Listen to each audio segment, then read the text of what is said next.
முதலமைச்சர் மு.க.ஸ்டாலின் சென்னை தலைமைச் செயலகத்தில் நடைபெறும் விழாவில் 2023ஆம் ஆண்டிற்கான பெரியார் மற்றும் அம்பேத்கர் விருதுகளையும் 2024ஆம் ஆண்டிற்கான பேரறிஞர் அண்ணா, பெருந்தலைவர் காமராஜர் உள்ளிட்ட பல்வேறு விருதுகளை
நந்தா, சென்னை தலைமைச் செயலகத்தில் முதலமைச்சர் மு.க.ஸ்டாலின் 2023ஆம் ஆண்டிற்கான பெரியார் மற்றும் அம்பேத்கர் விருதுகளையும், அதே போன்று 2024ஆம் ஆண்டிற்கான பேரறிஞர் அண்ணா, பெருந்தலைவர் காமராஜர் உள்ளிட்ட பல்வேறு விருதுகளை முதலமைச்சர் மு.க.ஸ்டாலின் தற்பொழுது வழங்கி வருகிறார். அந்த நேரலை காட்சிகளை பார்த்துக் கொண்டிருக்கிறோம்.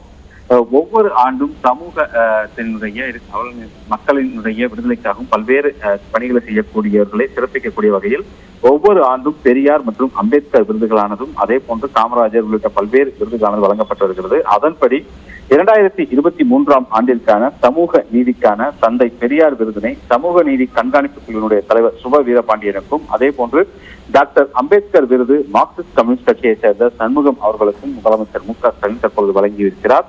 மேலும் 2024ஆம் ஆண்டுக்கான திருவள்ளுவர் விருதினை திரு பால முருகனடிமை சுவாமி அவர்களுக்கும், 2023ஆம் ஆண்டுக்கான பேரறிஞர் அண்ணா விருது சத்தமடை பரமசிவம் அவர்களுக்கும், பெருந்தலைவர் காமராஜர் விருது உ. பலராமன் அவர்களுக்கும், மகாகவி பாரதியார் விருது கவிஞர் பழனி பாரதி அவர்களுக்கும், பாவேந்தர் பாரதிதாசன் விருது எழுச்சி கவிஞர் முத்தரசு அவர்களுக்கும், அதே போன்று தமிழ் தென்றல் திருவிக்கா விருது ஜெயசிவ ஸ்ரீகுன் அவர்களுக்கும், முத்தமிழ் காவலர் கி.ஆ.பெ. விஸ்வநாதன் விருது முனைவர் ரா. கருணாநிதி அவர்களுக்கும் முதலமைச்சர் மு.க.ஸ்டாலின் தற்போது வழங்கி வருகிறார். அந்த காட்சிகளை பார்த்துக் கொண்டிருக்கும். இந்த நிகழ்ச்சியில் அரசு துறையினுடைய பல்வேறு அதிகாரிகள் மற்றும் அமைச்சர்கள் பலர் கலந்து கொண்டிருக்கின்றனர். நந்தா,